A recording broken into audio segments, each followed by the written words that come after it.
அல்லேலூயா. கர்த்தருடைய பரிசுத்தமான நாமம் மகிமைப்படுவதாக. நாம் தேவனுடைய வார்த்தைக்கு நேராக கடந்து செல்லலாம். கர்த்தர் நல்லவர், அவர் கிருபை என்றும் உள்ளது. அல்லேலூயா. நிச்சயமாகவே ஆண்டவர் நம்ம கூட இருக்கிறார். அல்லேலூயா. ஆமாம், இத்தனை பேர் விசுவாசிக்கிறீங்க. ஆமாம், எல்லாம் நம்ம கூட அவர் இருக்கிறார் அப்படின்னாவே நம்ம வாழ்க்கையில் நன்மைகளை நம்ம பார்க்காம இருக்கவே முடியாது. ஏன்னா அவருக்கு ஒரு பேர் இருக்குது, நன்மைகளின் நாயகன் அப்படின்னு சொல்லி. நன்மைகளின் நாயகன். இன்னொரு வசனம் சொல்லுது, சுத்த இருதயம் உள்ளவராக இஸ்ரவேலருக்கு அவர் நல்லவராகவே இருக்கிறார். நல்லவராகவும் இருக்கிறார், இல்லை நல்லவராகவே இருக்கிறார். அப்படின்னா அவர் நல்லவர் தான். அவர் நன்மை மட்டும்தான் செய்வார். அவர் தீமையை ஒரு நாள் நம்ம வாழ்க்கையில் அனுமதிக்க மாட்டார். ஒரு சில நேரத்தில் நம்மளே அவருடைய பேச்சை கேட்காம போனாலும், நம்மளே அவரை மீறி நடந்தால் கூட அவருடைய அன்பை கொடுத்து, அவருடைய கிருபையை கொடுத்து திரும்பவும் நம்மளை அரவணைச்சிக்குவாரே ஒழிய நம்மளை தண்டிக்கிற தேவன் அல்ல. அவர் தண்டிப்பதற்காக இந்த பூமிக்கு வரவில்லை, நம்மை மன்னிப்பதற்காக இந்த பூமிக்கு வந்தார். அல்லேலூயா. அதனால தான் வசனம் சொல்லுது, பூமியிலே பாவங்களை மன்னிப்பதற்கு யாருக்கு அதிகாரம் உண்டு? மனுஷகுமாரனுக்கு அதிகாரம் உண்டு என்பதை நீங்கள் அறிந்திருக்க வேண்டும். இப்போ இந்த பூமியில் பாவங்களை மன்னிப்பதற்காக தேவன் பரிசுத்த ஆவியானவர் இயேசு கிறிஸ்துவின் வடிவாக இந்த பூமிக்கு வந்தார். ஒவ்வொரு நாளும் தேவன் நம்மளை மன்னித்து, நம்மை ஆசீர்வதித்து, நம்மை வழி நடத்துகிறார். அவருடைய நாமம் மகிமை அடைகிறது. அல்லேலூயா. அப்போது நீங்கள் சொன்ன சாட்சிகளை வச்சே பார்க்கலாம், ஏன்னா ஆண்டவர் எவ்வளோ நன்மைகளை செய்கிறாருன்னு சொல்லி. ஏன்னா சாட்சி சொல்கிறது, ஆமாம், சாட்சி சொல்கிறதுங்கிறது, ஆமாம், ஸ்தோத்திரம். ஆமாம், ஏன்னா அவர் செஞ்ச நன்மையை சொல்லணுன்னா நம்ம நேரம் பார்த்தா செய்தி, ஆமாம், சொல்ல முடியாத அளவுக்கு நன்மைகள். ஆமாம். அப்போது அந்த நன்மை ஒவ்வொரு நாளும் வளரும், பெருகும் நம்ம வாழ்க்கையில். அல்லேலூயா. அதனால தான் நீங்கள் பாட்டு பாடணும், நம்பத்தக்கவர் நீர் ஒருவர் தானே அப்படின்னு சொல்லி. அவரை மட்டும் நம்ம நம்பி இருந்துட்டோம் அப்படின்னா நம்ம வாழ்க்கையில் இன்னும் பல நன்மைகளை பார்க்க ஆரம்பிச்சிடும். இன்றைக்கி அநேக சூழலில் என்ன ஆயிடுது, ஜனங்கள் என்ன பண்ணிடுறாங்க அப்படின்னா அவரையும் நம்புவாங்க, மனிதர்களையும் நம்பிடுவாங்க, மற்ற காரியங்களையும் நம்பிடுவாங்க. அதனால் என்ன ஆயிடுது அப்படின்னா அந்த பலன், அந்த பதில் அப்படிங்கிறது வர்றதில்லை. ரொம்ப லேட் ஆயிடுது, இல்லைனா ரொம்ப நாள் ஆயிடுது நம்மளுக்கு நன்மை நடக்கிறதுக்கு. அப்படி இல்லை, ஒரே நம்பிக்கை, என்னுடைய ஒரே நம்பிக்கை கிறிஸ்து தான். அல்லேலூயா. அப்படி நீங்கள் ஒரே பிடியாக பிடிச்சிட்டிங்கன்னா போதும், அவர் உங்களை பிடிக்க ஆரம்பிச்சிடுவார். உங்கள் வாழ்க்கையில் இருக்கிற எல்லா பிரச்சனைகளையும் அவர் மாற்ற ஆரம்பிச்சிடுவார். அல்லேலூயா. பாருங்கள், இந்த சேரெல்லாம் கொண்டு வரது எனக்கு ஒவ்வொரு வாரமும் ரொம்ப கஷ்டமாக இருக்கும். 15 சேரையும் தலையில் வச்சு தூக்கிட்டு வரணும், நான் தான் போய் தூக்கிட்டு வரணும். ஆமாம், போய் இங்கேருந்து போவேன். அதுவும் அவர் வேறு சீக்கிரமாக வரமாட்டார் சேர் வாடகை எடுக்கிறதுக்கு. அவர் அங்கேயே கிட்டத்தட்ட 2 வாரமாக ஒரு 1/2 மணி நேரம் 3/4 மணி நேரம் அங்கே வாசல்லையே உட்காந்துருப்பேன். வரவங்க போகிறவங்களாம் பார்ப்பாங்க, சேரை தூக்கிட்டு போகும்போது இவனடா கோமாளி மாதிரி சேரை தலையில் வச்சுட்டு போகிறான் அப்படிம்பாங்க. ஆமாம், அப்படிலாம் இருந்துச்சு. அப்போலாம் நினச்சேன். அப்போ போன வாரம் அந்த சேரை கடைசியாக கொண்டு போய்க்கும்போது மனசில் ஒரு ஜபம் என்னன்னா, ஆண்டவரே இப்படி நான் தூக்கிட்டு போகிறது இன்றைக்கி தான் கடைசி நாள், அடுத்த வாரம் நான் என்ன பண்ண மாட்டேன், சேர் வாடகை எடுக்க மாட்டேன். கையிலலாம் ஒன்றும் காசுலாம் இல்லை, ஆனால் விசுவாசத்தில் சொல்கிறேன், ஆண்டவர்கிட்ட பேசுகிறேன் மனசில்.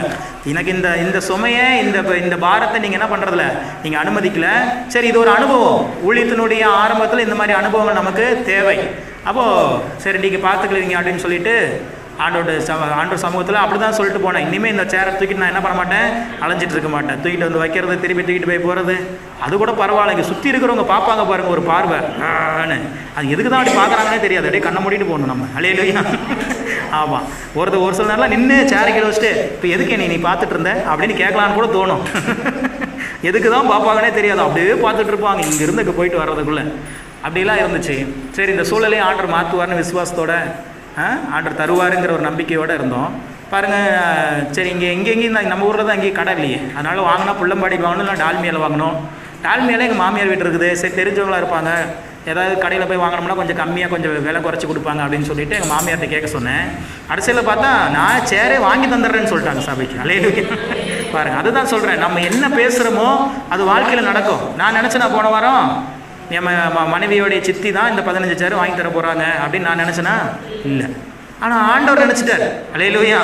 நீ என்னை நம்பிட்டல, நான் உனக்கு கொடுப்பேன், யாரை வச்சு வேணாலும் கொடுப்பேன். பாருங்கள், நம்ம சபையில் இருக்கிற மக்களுக்கு உட்காந்து விடுதலையோட ஆராதனைங்கிறதுக்கு வேற ஒரு சபையிலேருந்து நம்மளுக்கு உதவி வருது. அல்லேலூயா. நான் எதுவுமே அவ்வளோ சீக்கிரம் யார்ட்டையும் அதுக்கு கேட்க மாட்டேன். உங்களுக்கே தெரியும், நீங்களே சபைக்கு வர்றீங்க, உங்களுக்கே தெரியும் எனக்கு இது தேவைகள்லாம் எக்கச்சக்கம் இருக்குது. ஆனால் யார்கிட்டையும் என்ன பண்ண மாட்டோம், தேவைகளை நான் என்னுடைய பழக்கம் என்னன்னு பார்த்தீங்கன்னா, தேவைகளை யார்ட்டையும் அதிகம் நான் ஷேர் பண்ண மாட்டேன், கேட்க மாட்டேன். இது வாங்கி கொடுங்க, இது செய்யுங்கன்னு சொல்லி யார்ட்டையும் என்ன பண்ண மாட்டேன், கேட்க மாட்டேன். பொறுமையாக இருப்பேன், தேவ சமூகத்தில் ஜெபிச்சுட்டே இருப்பேன். எனக்கு என்ன ஆசை அப்படின்னா, ஆண்டவர் தம்முடைய பிள்ளைகளுடைய இருதயத்தில் பேசி, ஆண்டவர் என்னை இதை செய்ய சொன்னார் பிரதர் அப்படின்னு சொல்லி யாராவது வந்து செய்யணும். அல்லேலூயா, அதுதான் சாட்சி. ஆமாம், அப்படி ஒரு ஏவுதலை தேவன் தம்முடைய ஜனங்களுக்கு கொடுத்து அதன் மூலமாக நம்முடைய தேவைகள் சந்திக்கப்படணும் அப்படின்னு நான் நினைப்பேன். அப்படி தான் நினச்சிட்டு இருந்தேன். அதே போல் ஆண்டவர் என்ன பண்ணார், அந்த சகோதரியுடைய இருதயத்தில் ஆண்டவர் பேசி ஆண்டவர் செஞ்சார். ஆமாம், அதை விட இன்னும் நிறைய நன்மைகள் ஆண்டவர் நமக்கு செய்ய போகிறார். பாருங்கள், சீக்கிரமாக இந்த இடத்த நம்மளுக்கு ஆண்டவர் சுதந்திரமாக தரப்போகிறார். அல்லேலூயா. நம்ம பேசிக்கிட்டே இருந்தோம் அப்படின்னா நடந்துடும். அது 30 லட்சமாக இருந்தாலும் சரி, 40 லட்சமாக இருந்தாலும் சரி, அவருக்கு அது எளிதான காரியம். அல்லேலூயா. பலனுள்ளவனுக்காகிலும் பலனற்றவனுக்காகிலும் உதவி செய்வது லேசான காரியம். பாருங்க, நீங்களே வாங்கி கொடுத்துருவீங்க. அல்லேலூயா. ஆமாம் பிரதர், எனக்கு திடீர்னு 1 கோடி ரூபாய் எனக்கு பேரில் அக்கௌண்ட்டில் வந்துருச்சு, என்ன பண்ணுறது தெரியல, இதாங்க பாதி நீங்கள் வச்சிங்க, வாங்கிக்கிங்க அப்படின்னு சொல்லி நீங்களே கொடுத்துருவீங்க. யாருக்கு வேணும்? அல்லேலூயா சொல்லுங்க பார்ப்போம். அல்லேலூயா. வரும் கர்த்தர் உங்களை ஆசீர்வதிச்சு, உங்களை கஷ்டப்படுத்திலாம் கொடுக்க வைக்க மாட்டார். உங்களை ஆசீர்வதிச்சு நீங்களே சந்தோஷப்பட்டு, சே இன்னைக்கு ஆண்டவர் இந்த அளவுக்கு ஆசீர்வதிச்சுட்டாரு, ஆண்டவருக்குன்னு ஏதாவது செஞ்சே ஆகணும் அப்படின்னு சொல்லி அப்படியே துள்ளிட்டு வந்து கொடுப்பீங்க. அந்த அளவுக்கு ஆண்டவர் உங்களை ஆசீர்வதிப்பேன். அல்லேலூயா. நான் அதை தான் ஆசீர்வதிக்கிறேன். நான் மட்டும் ஆசீர்வாதமாக இருந்தால் சரியாக இருக்காது. எல்லாரும் நல்லா இருக்கணும். எல்லாரும் நல்லா இருந்தால் தான் அது வசனம் அப்படி தான் சொல்லுது. நீதிமான்கள் நன்றாக இருந்தால் பட்டணம் கலிகூரும். அழுந்தலப்பூரே ஆசீர்வாதமான பூரா மாறிடும். அப்புறம் அல்லேலூயா. அழுந்தலப்பூரில் எங்கே பார்த்தாலும் பெரிய சமாதானம் உண்டாயிருக்கும். எங்கேயும் குடி இருக்காது, எங்கேயும் பாவம் இருக்காது. எல்லா ஜனங்களும் சமாதானத்தோட, எல்லா ஜனங்களும் ஒருத்தருக்கு ஒருத்தர் உதவியாக ஆசீர்வாதமான ஒரு ஜனமாக இந்த இடமே மாற்றப்படும். அதுக்கு தான் ஆண்டவர் நம்மளை கொண்டு வந்திருக்கிறார். அல்லேலூயா. இது சமாதான பட்டணம், இது அரணான ஒரு அடைக்கல பட்டணமாக தேவன் மாற்றுவார். அல்லேலூயா. சரி, கர்த்தருடைய வார்த்தைக்கு நேரம் நம்ம கடந்து செல்லலாம். ஆண்டவருடைய நாமத்திற்கு மகிமையா. பாருங்க, இன்னொரு சாட்சி பாருங்க. வராத பணங்கள் எல்லாம், வராத சொத்துக்கள் எல்லாம் உங்களை தேடி வரும் அப்படின்னு சொல்றோம். அந்த வார்த்தை நீங்க கனப்படுத்தும் போது அது நடக்குது. பாருங்க, என்னைக்கோ வச்ச ஒரு பத்திரம் 2 வருஷமா போய் தட்டி தட்டி தட்டி பார்க்குறாங்க, திறக்கவே இல்லை. அப்புறம் ஒரு டைம் வந்துருச்சு, கர்த்தருடைய வார்த்தை ஆவின் மண்டலத்தில் போய் ஸ்டோர் ஆகி ஆவின் மண்டலத்திலிருந்து வாசல் திறக்கப்பட்டுருச்சு. இப்போ பேங்க்காரங்க கூப்பிடுறாங்க, தயவு செஞ்சு உங்கள் பத்திரத்தை வந்து வாங்கிட்டு போங்க. அல்லேலூயா. ஆமாம், அசைவார். அதான் சொல்கிறேனே, நம்ம இங்கே பண்ணுற ஜெபம் கேரளாவில் வேலை செய்யுது, நம்ம இங்கே பண்ணுற ஜெபம் மும்பையில் வேலை செய்யுது. போன வாரம் ஒரு சாட்சி சொன்னேன், அவர் இந்த வந்துட்டார் மாமா, இந்த வாரம் வந்தாலும் வருவார், வருகிற வாரத்தில் வருவார், ஆஸ்துமா குணமாயிருச்சு. இங்கே பண்ணுற ஜெபம் எங்கேயோ ஒரு காட்டுக்குள்ளே ஒரு சின்ன கிராமத்துலேருந்து நம்ம பண்ணுற ஜெபம் கடல் கடந்து போகுது, கேரளாவுக்கு போகுது, மும்பைக்கு போகுது, சிங்கப்பூருக்கு போகுது. அல்லேலூயா. நம்முடைய ஜெபத்துக்கு அவ்வளோ வல்லமை உண்டு. நீங்கள் நினைப்பீங்க எல்லாருக்கும் நடக்குது, எனக்கு ஏன் பிரதர் நடக்கல, உங்களுக்கு தான் இன்னும் அதிகமாக நடக்கும். அல்லேலூயா. ஆமாம், எந்த அளவுக்கு லேட் ஆகுதோ, எந்த அளவுக்கு தாமதமாகுதோ அந்த அளவுக்கு மிகப்பெரிய நன்மைகளை தேவன் உங்களுக்கு தந்துடுவார். அல்லேலூயா. வட்டி முதல்ல சேர்த்து தருவாங்கன்னு சொல்லுவாங்க பார்த்தீங்களா, அது மாதிரி ஆண்டவர் சேர்த்து வச்சுட்டே இருக்கிறார் உங்களுக்காக. உங்களுக்கு கொடுக்க வேண்டிய நன்மைகள், உங்களுக்கு கொடுக்க வேண்டிய சுகம், உங்களுக்கு கொடுக்க வேண்டிய செல்வம், உங்களுக்கு கொடுக்க வேண்டிய தெய்வீக பலன் எல்லாத்தையும் அப்படியே சேர்த்து வைத்து உங்களுடைய வாசல் திறக்கப்படும். பாருங்க, நீங்கள் அப்படியே ஆவியின் மண்டலத்தில் கனெக்ட் ஆகும்போது அப்படியே உங்கள் வாழ்க்கையில் மேனிஃபெஸ்ட் ஆக ஆரம்பிச்சிடும். அல்லேலூயா. கர்த்தர் நல்லவர், அவர் கிருபை என்றும் உள்ளது. இந்த நாளில் ஆண்டவருடைய வார்த்தையை கேட்கும்போது, ஆண்டவரே இந்த நாளில் எங்களோடு என்ன பேச போகிறீர் அப்படின்னு சொல்லி தேவ சமூகத்தில் கேட்கும்போது ஆண்டவர் ஒரு வார்த்தை கொடுத்தார். இது வெயில் காலங்கிறதுனால நான் ரொம்ப நேரம் உங்களுக்கு உட்கார வைக்க போகிறதில்ல, சீக்கிரமாக ப்ரேயர் முடிச்சு நான் உங்களுக்கு அனுப்புகிறேன் வருகிற நாட்களில். ஏன்னா இந்த வெயில் காலத்தில் உங்களுக்கு ரொம்ப சிரமம். நாங்களே அரியலூர்லேருந்து வண்டியில் வந்துட்டு போகிறது எனக்கே மிகப்பெரிய சிரமம் தான். ஆனால் ஆமாம், இல்லை எங்களுக்கு சிரமம், ஆமாம் இல்லை எங்களுக்கு சிரமமாக இருக்குது. அல்லேலூயா. அதனால் சீக்கிரமாக ஏசப்பா எங்களுக்கு ஒரு கார் தரணும்னு நீங்கள் ஜெபம் பண்ணுங்க. அல்லேலூயா. ஆமாம், கண்டிப்பாக கொடுப்பார். காரு வேணும், காருக்கு பெட்ரோல் வேணும், கார் ஓட்டுறதுக்கு ஒரு டிரைவரும் வேணும். ஆமாம், எல்லாமே வேணும். ஏன்னா ஒரு தடவை காரை கேட்டு ஆண்டர் காரை கொடுத்துட்டாரு. இதுக்கு முன்னாடி கார் வச்சுருந்தேன் நான், ஆனால் கார் மட்டும்தான் இருக்கும், யாரும் ஓட்டுறதுக்கு ஆள் இல்லை. ஆஸ்பத்திரியிலே நின்று கிடக்கும். இதுக்கு முன்னாடி ஆரம்பத்தில் இருந்தவங்களுக்கு தெரியும், பல வருஷம் வருஷ கணக்கில் ஒரு வருஷமே ஆயிடுச்சு. அப்புறம் பார்த்தேன், சரி இந்த கார் சும்மாவே நிற்க வைக்கிறதுக்கு ஏதாவது வண்டி சும்மாவே நின்றுட்டு இருந்தால் என்ன ஆயிரும், சீக்கிரமாக வேஸ்ட் ஆயிரும், கெட்டு போயிடும்னு சொல்லிட்டு அதை என்ன பண்ணிட்டேன், அதை வித்தாச்சு. ஆனால் அதனால் இதுக்கு மேலே காரை மட்டும் கேட்கக்கூடாது, காரு கேட்கணும், காரு கூட காரில் போகிறதுக்கு பெட்ரோல் கேட்கணும், டிரைவரை கேட்கணும். இது 3 கேட்டால் தான் நம்ம காரை என்ன பண்ண முடியும், பயன்படுத்த முடியும். உண்மையாகவே போன வாரம்லாம் ரொம்ப கஷ்டமாயிருச்சு. போன வாரம் வேறு பசங்களாம் வேறு என் கூட இருந்தாங்க. விஷன் இருந்தானா, ஆமாம் விஷன் பையன், 2 பசங்க, பாப்பா, எல்லாத்தையும் 2 வீலரில் 5 பேர்த்த அப்படியே பொதி மூட்டை மாதிரி வண்டியில் கட்டிக்கிட்டு வண்டியை எடுத்துக்கிட்டு கிளம்பியாச்சு. வெயிலில் அது பாட்டு இங்கேருந்து அரியலூர் வரைக்கும் அப்படியே எல்லாம் வெயில், பயங்கரமான வெயில் தான். தண்ணி குடிக்கணும்னு தாக எடுத்தால் கூட அரியலூர் போய் தான் குடிக்கணும் அப்படின்னு சொல்லிட்டு அப்படி போனோம். அப்போ தான் நினச்சிட்டே இருந்தேன். அப்போ இதே மாதிரி தான் ஜெபம் பண்ணிட்டு போனேன். ஆண்டவரே, இப்படி ஒரு நெருக்கடியில், இப்படி ஒரு வெயிலில் இனிமேல் போகிற சூழல் எனக்கு வரக்கூடாது, சீக்கிரம் இயேசுவின் நாமத்தில் இது மாறட்டும் அப்படின்னு சொல்லிட்டு ஜெபம் பண்ணிட்டு போனேன். அல்லேலூயா. அதனால் சீக்கிரமாக நம்மளை தேடி கார் வரும், சீக்கிரமாக நம்மளை தேடி எல்லா நன்மைகளும் வரும். ஏன்னா வசனம் சொல்லுது, முதலாவது தேவனுடைய ராஜ்யத்தையும் அவருடைய நீதியையும் தேடுங்கள், பின்பு இவைகள் எல்லாம் உங்களுக்கு கூட கொடுக்கப்படும். அப்போ இப்போ இத்தனை பேருக்கு வார்த்தையை, தேவனுடைய வார்த்தையை கொடுக்கணுங்கிறதுக்காக தான் அங்கேருந்து வர்றோம். வேற என்ன நன்மை இருக்குது எங்களுக்கு இங்கே வந்துட்டு போகிறதுனால? ஒரு ஆமாம், எல்லாம் ஃப்யூச்சரில் ஆமாம், இந்த வீடு உண்டுன்னு முடிவு பண்ணிட்டாங்க அவங்க. ஆமாம், கட்டாயம். ஆமாம், ஆண்டவர் கண்டிப்பாக தருவார். ஆண்டவருடைய அதான் வசனம் சொல்லுது, இக்காலத்து பாடுகள் இனி வரும் மகிமைக்கு ஒப்பிடத்தக்கவைகளே அல்ல அப்படிங்கிறார். அப்படின்னா என்ன அர்த்தம் அப்படின்னா, இது எனக்கு மட்டும் இல்லை, உங்கள் எல்லாருக்குமே சொல்லுகிறேன். இப்போ ஒரு சில சூழ்நிலைகளில் உங்களுக்கு கொஞ்சம் நெருக்கடியாக இருக்கலாம், பாரத்தோடு இருக்கலாம், கவலையோடு இருக்கலாம். ஆனால் இதெல்லாம் இனி ஆண்டவர் உங்களுக்கு தரப்போகிற நன்மைக்கு சொல்லவே முடியாது, ஈடே சொல்லவே முடியாது. ஆமாம், இப்போவே தேவன் நிறைய, நீ போகும்போது எனக்கு கொஞ்சம் கொடுத்துட்டு போகிறீங்க, ஆண்டவர் நிறைய செய்வார். ஆமாம், அதுவே பெரிய ஆசீர்வாதம். இன்றைக்கி ஆஸ்பத்திரிலாம் நாங்கள் பார்த்துட்டு தான் இருக்கிறோம். பல ட்ரீட்மெண்ட்டில் இருக்கிறவங்களாம் பார்த்துட்டு இருக்கிறோம். நான் சொன்ன பாருங்க, ஒருத்தருக்கு நாக்கில் எச்சி ஊர்லங்கிறதுக்காக வாரத்துக்கு 1,20,000 மருந்து வாங்கி சாப்பிட்றவர்களாம் நான் பார்த்துட்டு இருக்கிறேன். வேறு ஒன்றும் பிரச்சனை இல்லை. என்ன பிரச்சனை? நாக்கில் எச்சி ஊரில், வயசு ஆயிடுச்சு, 80-85 வயசு ஆயிடுச்சு, நாக்கில் எச்சி ஊரில், இதுதான் பிரச்சனை. இதுக்காக ஒரு வாரத்துக்கு 1,20,000 ரூபாய்க்கு மருந்து வாங்கி சாப்பிட்றாங்க. இன்றைக்கி நம்ம என்ன பண்ணுறோம்? ஆண்டவர் எவ்வளவோ நம்மளுக்கு ஆசீர்வாதமாக நம்மளை நல்லா வச்சுருக்கிறார். அதை நம்ம உணராமல் இருக்கிறதுனால தான், அதாவது நம்மக்கிட்ட இருக்கிறது என்னங்கிறது தெரியாததுனால நம்ம இல்லாததை நினச்சி மனசு ஏங்கிட்டு இருக்கிறோம். நான் இப்படி இருந்தால் நல்லா இருப்பேனே, நான் அப்படி இருந்தால் நல்லா இருப்பேனே. ஒரு சில பாட்டிமார்கள்லாம் சரி, நான் அப்படி இருந்திருந்தேன்னா என்னாலும் எப்படி இருந்திருப்பேன் அப்படின்னு சொல்லி, நீ அப்படி இருந்திருந்தனா நீ இருந்திருக்கவே மாட்டேன். அல்லேலூயா. அப்படி தான் இருக்கும். ஆண்டவர் கரெக்டாக ஜாடிக்கேற்ற மூடி வச்சு என்ன பண்ணியிருக்கிறாரு? போட்டு க்ளோஸ் பண்ணியிருக்கிறாரு. ஆமாம், இந்த சிஸ்டர் எனக்கு கிடைக்கணுங்கிறாரு, அந்த சிஸ்டருக்கு நான் கிடைக்கணுன்றது இருக்குது. எல்லாம் அப்படி தான் இருக்குது. எங்கள் அம்மாலாம் இப்போவும் சொல்லுவாங்க, உங்கள் அப்பனை கல்யாணம் பண்ணதுக்கு என்னை எங்கெங்கெல்லாம் வந்து பொண்ணு கேட்டாங்கன்னு சொல்லுவாங்க. நாங்கள் 4 குழந்தைங்க பிறந்து எங்களுக்கு பிள்ளைங்க பிறந்துருச்சு, இப்போ எங்கள் அம்மா சொல்லிட்டு இருக்கிறாங்க. அல்லேலூயா. அம்மா, இதுக்கு மேலே நீ சொல்லி ஒரு பிரயோஜனமும் இல்லை, அவ்வளோதான், காலம் கடந்து விட்டது, நீ இப்படியே தான் இதே மனுஷனோட தான் நீ கடைசி வரைக்கும் என்ன ஆகணும்? வாழ்ந்து ஆகணும் அப்படின்பா. அது மாதிரி எல்லாமே. ஆனால் நம்ம நினைப்போம், ஐயோ இப்படி இருந்திருக்கலாமே, அப்படி இருந்திருக்கலாமே, இந்த ஊரில் இருந்திருக்கலாமே, அந்த ஊரில் இருந்திருக்கலாமேன்ட்டு. ஆண்டவர் கரெக்டாக தான் உங்களை ஒரு இடத்துல வச்சிருக்கிறார். அல்லேலூயா. நீங்கள் இந்த இடத்துல இருந்தால் தான் நல்ல ஆசீர்வாதமாக இருப்பீங்கிறது கடவுளுடைய விருப்பம். அதனால ஆண்டவர் உங்களை கொண்டு வந்து என்ன பண்ணியிருக்கிறாரு? வச்சிருக்காங்க. பாப்பா கூட நினச்சிருக்கலாம், பாப்பாலாம் சென்னையிலேருந்து எங்கே கொண்டு வந்து கல்யாணம் பண்ணி கொடுத்துருக்குறாங்க? சிறுகளப்பூரில் கொண்டு வந்து கல்யாணம் பண்ணி கொடுத்துருக்குறாங்க.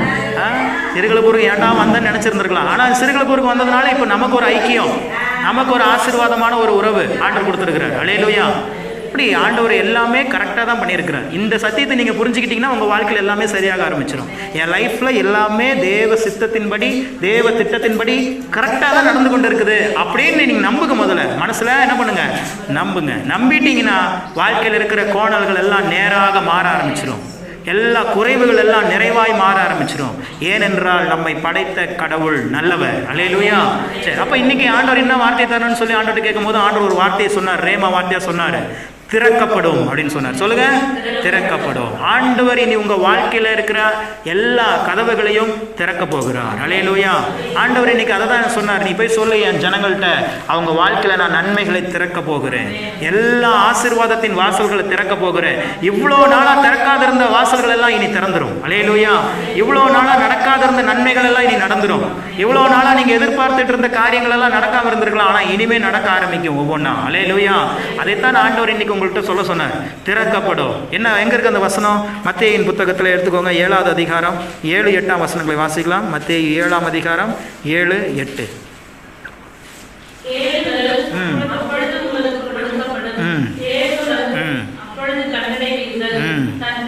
தட்டுங்கள் அப்பொழுது உங்களுக்கு திறக்கப்படும். தட்டுங்கள் அப்பொழுது உங்களுக்கு திறக்கப்படும் அப்படின்னு சொல்லுது. அடுத்த வசனம்,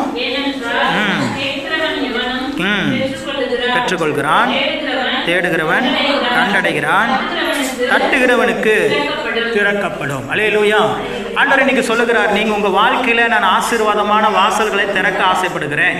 உங்கள் வாழ்க்கையில் நன்மைகளின் வாசல்களை நான் திறக்கிறேன், ஆரோக்கியத்தின் வாசல்களை திறக்கிறேன், ஐஸ்வர்யத்தின் வாசல்களை திறக்கிறேன், சமாதானத்தின் வாசல்களை திறக்கிறேன். ஆனால் நம்ம என்ன பண்ணணும் அப்படின்னா தட்டணும். என்ன பண்ணணும்? தட்டணும். தட்டுகிறவனுக்கு என்ன பண்ணும்? திறக்கப்படும். அப்போது அந்த வார்த்தை நீங்கள் நல்லா கவனிக்கணும். அப்போ உங்கள் வாழ்க்கையில் நன்மைகளின் வாசல்கள் திறக்கப்படணும் அப்படின்னா நீங்கள் என்ன பண்ணணும்னு அந்த வசனத்தில் சொல்லப்பட்டிருக்குது. என்ன பண்ணணும்? தட்டணும். தட்டினா போதுமா? ஒரு தடவை தட்டினா போதுமா?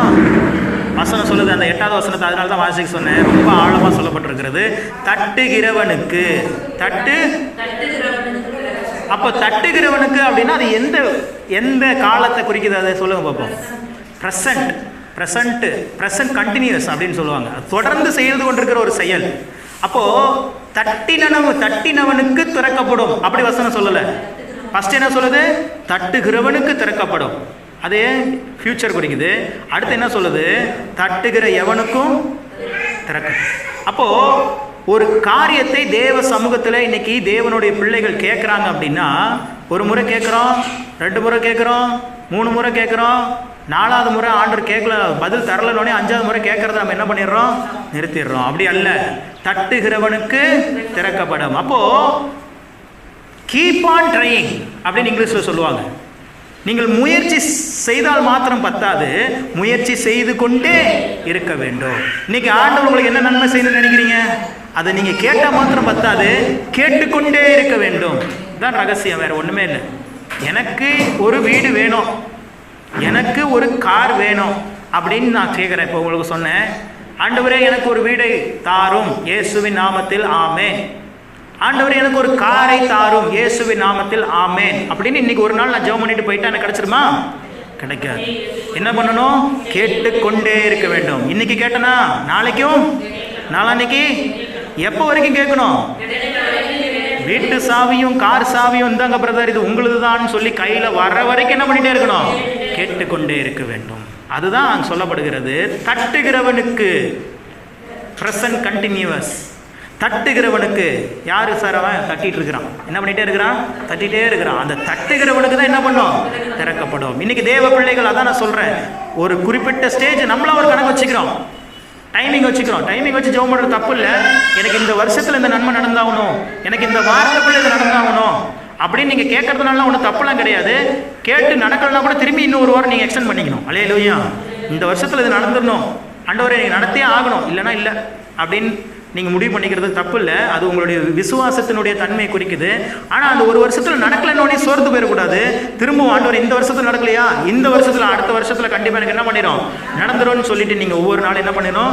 இன்றைக்கி ஒரு சிலர் என்ன பண்ணுவாங்க? பயங்கர விசுவாசத்தில் ஒரு குறிப்பிட்ட டைமிங் வச்சுருவாங்க. ஆண்டவரே இன்னொரு 6 மாதத்தில் எனக்கு இந்த கடன்லாம் அடைச்சே ஆகணும், அடைச்சா தான் நான் சர்ச்சுக்கு வருவேன், இல்லைன்னா சர்ச்சுக்கே நான் வரமாட்டேன்னு சொல்லிடுவாங்க. 6 மாதம் ஆயிரம் கடனும் அடைக்கப்படாது. அப்புறம் சர்ச்சுக்கு வரமாட்டாங்க. சர்ச்சுக்கு வரலைன்னா யாருக்கு பிரச்சனை? சர்ச்சுக்கா பிரச்சனை? மக்களுக்கு தான் பிரச்சனை. இப்போ எனக்கு காய்ச்சல், என் மனைவி ஊசி போடுறாங்க, டாக்டர் நர்ஸாக இருக்கிறாங்க, நாளை என் மனசுக்கு மனைவிட்டா ஊசி போட மாட்டேன் அப்படின்னு சொல்லிட்டு வீட்டிலே படுத்து கிடந்தனா யாருக்கு பிரச்சனை? எனக்கு தான் பிரச்சனை. அவங்களுக்கு எதுவும் பிரச்சனையா? ஊசிக்கு எதுவும் பிரச்சனையா? மனைவிக்கு எதுவும் பிரச்சனையா? ஒன்றும் இல்லை. அதே போல தான் இன்றைக்கி மக்கள் சபையில் கோச்சிக்கிறாங்க. நம்ம சபையில் இல்லை, வெளியில் சொல்கிறேன், சர்ச்சிலேயே கோச்சிக்கிறாங்க. என்ன கோச்சிக்கிறாங்க? என்ன இவ்வளோ வருஷமாக போகிறேன், எனக்கு நடக்க மாட்டேங்குது அப்படி நினச்சி போனீங்கன்னா நடக்காது. ஆண்டவர் எனக்கு செய்கிற வரைக்கும் நான் போவேன்னு நினச்சிங்கன்னா நடந்துடும். அல்லேலூயா.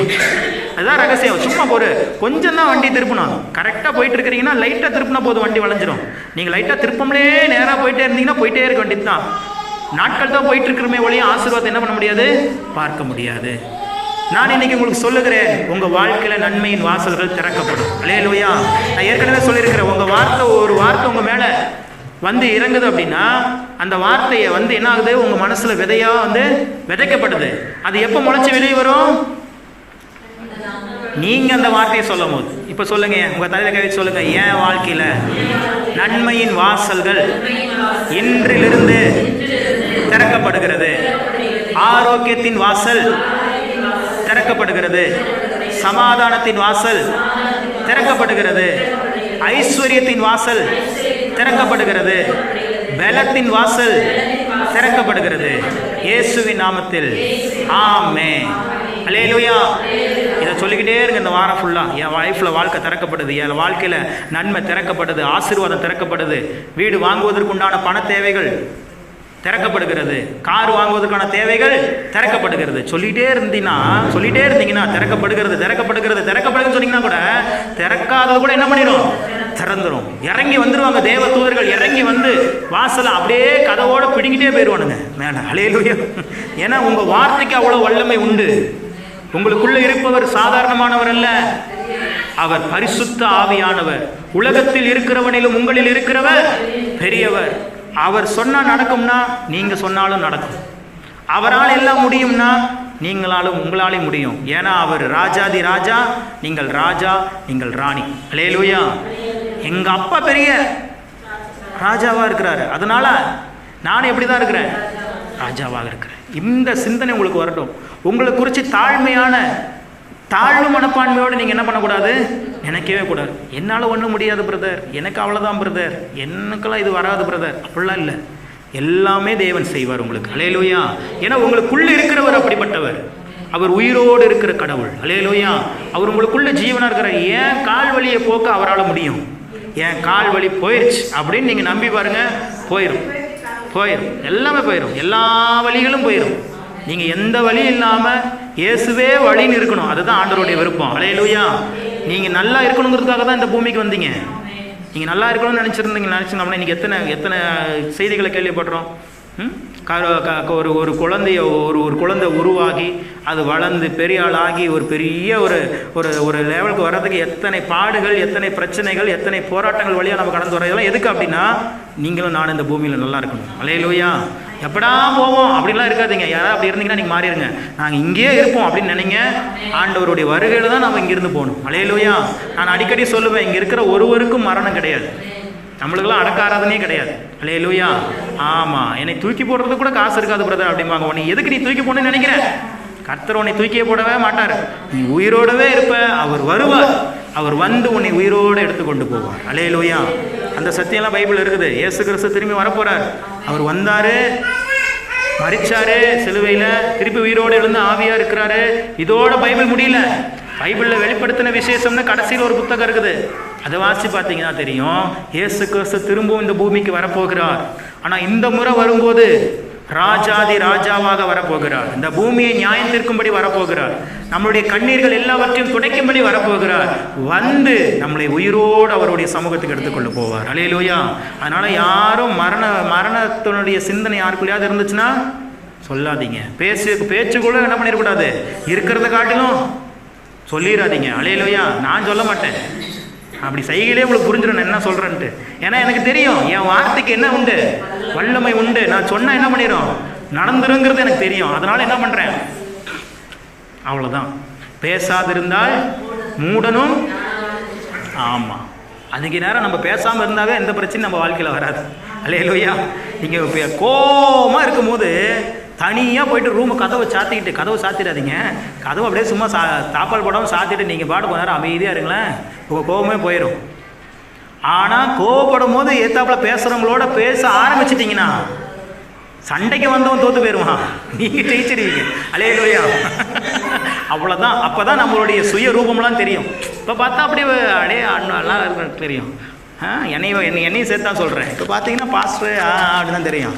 ஆனால் ஒரு எமோஷனில் ஒன்று மாறும் பாருங்க, அங்கே மாறும்போது தான் தெரியும் பாஸ்டராடா நீ அப்படின்றீங்க. அல்லேலூயா. எல்லார் வீட்லேயும் அப்படி தான் இருக்குதா. நானும் மாறிடணும் சீக்கிரம். மாறிடணும்னா அப்புறம் ஆண்டவரே மாற்றிடுவார். அல்லேலூயா. இன்றைக்கி ஆண்டவர் சொன்ன, இன்றைக்கி நீங்கள் மகிழ்ச்சியோடு போகணும். என் லைஃப்பில் வாசல்கள் திறக்கப்பட போகுது. இவ்வளோ நாளாக நான் எந்தெந்த கதவை தட்டி பார்த்து திறக்கலன்னு சொல்லி சோர்ந்து போனனோ, இனி நீங்கள் தட்டவே வேண்டியதில்லை. ஏன்னா நீங்கள் ஆல்ரெடி தட்டிட்டீங்க. இனி ஆவியானவர் இறங்கி வந்துட்டார் உங்களுக்காக. இன்றைக்கி அதுதான் சொல்கிறாரு. உங்களுக்கு வார்த்தை என்ன நடக்குது அப்படின்னா, உங்களுக்கு என்னென்னலாம் ஆண்டவர் கொடுக்கணும்னு நினச்சிருக்கிறாரோ அதை ஞாயிற்றுக்கிழமையில் வந்து சொல்லிடுவார் வார்த்தையில். அவ்வளோதான். அந்த வார்த்தை உங்கள் இருதயத்துக்குள்ளே போனோனையும் நீங்கள் அதை சொல்ல ஆரம்பித்தோனையும் அது நடக்குது. ஒவ்வொரு வாரமும் என்ன நடக்குது, அவார்டு ஒரு அவார்டு கொடுக்கும்போது என்ன பண்ணுவாங்கன்னா, அவார்டு கொடுக்க வேண்டியவங்களை கூப்பிடுவாங்க, வாங்க உங்களுக்கு ஒரு அவார்டு நாங்கள் தரப்போகிறோம், ஒரு ஃபங்க்ஷன் வச்சுருக்கிறோம் வாங்கம்பாங்க. அவங்க வருவாங்க, வந்த பிறகு என்ன பண்ணுவாங்க, இவங்களுக்கு இந்த அவார்டை நாங்கள் கொடுக்குறோன்னு சொல்லி கொடுப்பாங்க, வாங்கிட்டு போங்க. அதே மாதிரி தான் ஒவ்வொரு வாரமும் நீங்கள் சர்ச்சுக்கு வர்றது. அப்படி ஒரு சிந்தனையோடு வாங்க. இந்த வாரம் நான் சர்ச்சுக்கு போகிறேன், ஆண்டவர் ஏதாவது ஒரு நன்மை எனக்கு தந்துதான். அல்லேலூயா. ஒரு நாளும் வெறுமையாக அனுப்ப மாட்டார். சொல்லுங்க, இப்போ இங்கே இருக்கிற யாருக்காவது வேலை இல்லாமல் அங்கே இருந்திருக்கிறோம்? எல்லாருக்கும் வீட்டில் வேலை உண்டு. அதுவும் பெண்மணிகளுக்கு சொல்ல வேண்டியதே இல்லை. இருக்கிறதுலே இந்த உலகத்திலேயே அதிக வேலை கொண்டவர்கள் பெண்மணிகள் தான். அல்லேலூயா. ஆனால் இன்னைக்கு பாருங்க, இங்கே இருக்கிறதுலே நானும் ஜோசியன் மட்டும்தான் பசங்க, மற்ற எல்லாம் பெண்கள். அல்லேலூயா. அப்போ உங்கள் வேலையெல்லாம் விட்டுட்டு நீங்கள் இங்கே வந்திருக்கிறீங்க அப்படின்னா ஆண்டவர் வெறுமையாக உங்களை அனுப்பிடுவார் நினைக்கிறீங்களா? அனுப்பவே மாட்டார். உங்களை ஆசீர்வதிச்சு தான் அனுப்புவார். உங்கள் வாழ்க்கையில் இனி வியாதிங்கிற வார்த்தையே இருக்காது. வலியா அப்படின்னா என்ன பிரதர் அப்படிங்கிற ஒரு ஸ்டேஜுக்கு நீங்கள் வந்துடுவீங்க. என் சரீரத்தில் நான் நல்லா இருக்கிறேன், எந்த நோய் எனக்கு இல்லை, எந்த நொடி எனக்கு இல்லை, எந்த சாபமும் எனக்கு இல்லை, நான் விரும்புகிறபடி நான் வாழ்ந்து கொண்டிருக்கிறேன்னு நீங்கள் சொல்லுகிற நாட்கள் மிக சீக்கிரமாக வரப்போகிறது. அல்லேலூயா.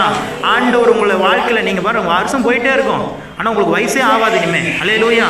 பாருங்கள், சொல்லிகிட்டே இருப்பாங்க யாராவது, என்னப்பா அப்படிம்பாங்க. அப்படிப்பட்ட இந்த கடைசி காலத்தில் அப்படிப்பட்டதான ஒரு அப்படிப்பட்ட ஒரு ஆவி நம் மீது ஊற்றப்பட்டு கொண்டு இருக்கிறது.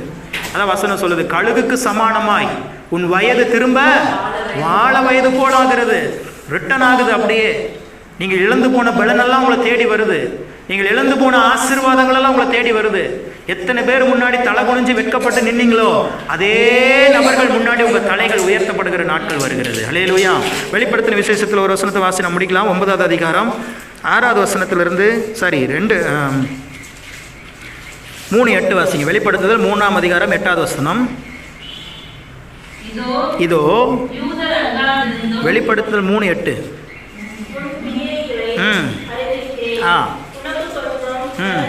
உனக்கு கொஞ்சம் பலன் இருந்தும் மறுதலியாமல் உன் வசனத்தை கை கொண்டபடியினாலே இதோ திறந்த வாசலை உனக்கு முன்பாக வைத்திருக்கிறேன், அதை ஒருவனும் பூட்ட மாட்டேன். இதுவரைக்கும் ஆண்டவருக்கு முன்னாடி திறந்த வாசலை வச்சிருந்துருக்கலாம். அநேக நேரத்தில் பிசாசு வந்து அந்த வாசலை பூட்டி இருக்கலாம். நீங்கள் தேடி போவீங்க, அந்த நன்மை உங்களை விட்டு கை நழுவி போயிடும். நீங்கள் நடக்கிற மாதிரி வந்திருக்கோம், நீங்கள் எதிர்பார்த்த காரியம் திடீர்னு நடக்காமல் போயிருந்திருக்கோம். ஆனால் இனி சொல்லுகிறேன், இனி ஒருவனும் அந்த வாசலை பூட்ட முடியாது. அல்லேலூயா. ஆண்டவருக்கு ஒரு பேர் இருக்குது, ஒருவரும் பூட்டக்கூடாதபடி திறக்கிறவர், ஒருவரும் திறக்கக்கூடாதபடி பூட்டுகிறவர். இன்னையோடு உங்களுடைய வாழ்க்கையில் பிரச்சனையின் கதவுகள் எல்லாம் மூடப்படுகிறது, ஆசீர்வாதத்தின் வாசல்கள் எல்லாம் திறக்கப்படுகிறது. அல்லேலூயா. அவர் திறந்தா யார் என்ன பண்ண முடியாது, பூட்டவே முடியாது. அவ்வளோ வல்லமை உள்ள ஒரு கடவுளை நாம் ஆராதித்து கொண்டிருக்கிறோம். இன்றைக்கி நீங்கள் உங்கள் சிந்தனையில் ஒரு தெளிவோடு போங்க. எனக்கு முன்பதாக திறந்த வாசல் ஆண்டவர் வச்சிருக்கிறார். இப்போ நீங்கள் பார்க்குறீங்க இந்த கதை எப்படி திறந்த வாசல் இருக்குதோ அது மாதிரி உங்கள் வாழ்க்கையில் நீங்கள் கால் வைக்கிற இடங்கள் எல்லாம் திறந்த வாசல்களாக இருக்கும். நீங்கள் கையிட்டு செய்கிற வேலைகள் எல்லாம் ஆசீர்வாதமாய் மாறும். நீங்கள் எதிர்பார்த்த நன்மையும் நடக்கும், எதிர்பார்க்காத நன்மையும் நீ நடக்கும். அல்லேலூயா. ஏனென்றால் ஆண்டவர் சொல்லிட்டாரு, என் ஜனங்களுக்கு இனி திறக்கப்படும். அல்லேலூயா. அவர் சொல்லிட்டார், நான் சொன்னதுதான். அவர் மாற மாட்டார், அவரும் மாற மாட்டாரு. அவர் சொன்ன வார்த்தையும் மாறாது. இந்த வானம் மாறிடும், பூமி மாறிடும், கர்த்தருடைய வார்த்தைகள் ஒரு நாளும் மாறாது, ஒளிந்து போகாது. அல்லேலூயா. இந்த வார்த்தையை கொண்டு இந்த வாரம் ஃபுல்லாக சொல்லிட்டே இருங்க, என் வாழ்க்கையில் வாசல்கள் திறக்கப்படுகிறது, திறக்கப்படுகிறது, திறக்கப்படுகிறது. இன்னும் கொஞ்சம் அட்வான்ஸ்டாக விசுவாசத்தினுடைய உச்சகட்டத்தில் போய் என் வாழ்க்கையில் நன்மையின் வாசல்கள் திறக்கப்பட்டாயிற்று, அவ்வளோதான் சொல்லிட்டீங்கன்னா திறந்துடும். அல்லேலூயா. நீங்கள் சொல்கிற வரைக்கும் திறக்காது, அதுவாக திறந்துடும் பிரதர். திறக்கவே திறக்காது. கதவை சாத்திட்டீங்கன்னா அதுவாக திறந்துருமா? நீங்கள் தான் போய் என்ன பண்ணணும், திறக்கணும். இன்றைக்கி ஆண்டவர் அந்த வல்லமை உங்கள் மேலே வச்சுட்டார், இன்றைக்கி அந்த பலன் உங்கள் மேலே வச்சுட்டார். இதுக்கு மேலே நீங்கள் போய் எந்த கையை வச்சாலும் அந்த வாசல்கள் திறக்கப்பட்டுரும். அல்லேலூயா. இதுக்கு மேலே நீங்கள் யார் முன்னாடியும் போய் கையேந்தி நிற்க வேண்டிய சூழலை உங்களுக்கு வாழ்க்கையில் வரவே வராது. நீ உங்ககிட்ட வேணால் வந்து வாங்குவாங்களே ஒழிய நீங்கள் போய் ஒருத்தர்ட்டையும் வாங்கி நிற்க வேண்டிய சூழல் இனி வரவே வராது. உங்கள் சூழ்நிலைகள் எல்லாம் தலைகளாய் மாற்றப்படுகிறது. ஆவியின் மண்டலங்கள் உங்களுக்காக திறக்கப்பட்டிருக்கிறது, நன்மையின் மண்டலங்கள் உங்களுக்காக திறக்கப்பட்டிருக்கிறது. அல்லேலூயா. நாம் கண்களை மூடி தேவ சமூகத்தில் செபிப்போம். பரிசுத்தமுள்ள தகப்பனே, உம்முடைய நாமத்தை நாங்கள் உயர்த்துகிறோம். நீர் பேசின உமது வார்த்தையை உம்முடைய ஜனங்களிடத்தில் நான் சொல்லிவிட்டேன். கர்த்தாவே, உம்முடைய வார்த்தையின்படியே எங்களுக்கு ஆக கடவுது. இத்தனை நாட்களாக என் ஜனத்தினுடைய வாழ்க்கையில் திறக்கப்படாதிருந்த கதவுகள் எல்லாம் இந்த நாளிலே திறந்து விட்டது என்று நான் விசுவாசிக்கிறேன். நன்மையின் வாசல்கள் திறந்து விட்டது, ஆரோக்கியத்தின் வாசல்கள் திறந்து விட்டது, சமாதானத்தின் வாசல்கள் திறந்து விட்டது, மகிழ்ச்சியின் வாசல்கள் திறந்து விட்டது என்று சொல்லி நான் விசுவாசிக்கிறேன். ஐஸ்வர்யத்தின் வாசல்கள் திறக்கப்பட்டதற்காக நன்றி செலுத்துகிறோம். இயேசு கிறிஸ்துவின் நாமத்தினால் வந்திருக்கிற ஒவ்வொருவருடைய வாழ்க்கையில காணப்படுகிற எல்லா பலவீனங்கள், சுகவீனங்கள், வியாதிகள், நோய்கள், கவலைகள், கண்ணீர்கள், பிரச்சனைகள், போராட்டங்கள் இயேசு கிறிஸ்துவின் நாமத்தினால் அடைக்கப்படுவதாக. அந்த வாசல்கள் எல்லாம் அடைக்கப்பட்டு போகட்டும் இந்த நாளோடு. இனி நன்மையின் வாசல்களும் ஆசீர்வாதத்தின் வாசல்களுடைய பிள்ளைகள் வாழ்க்கையில் திறந்தவைகளாக இருக்கட்டும். ஆசீர்வதிக்கிறேன். இப்படி வார்த்தைகளின்படியே எங்களுக்காக கடவுது இயேசு கிறிஸ்துவின் நாமத்தினால் எங்கள் நல்ல பிதாவே, ஆமென். அல்லேலூயா. ஆமென்.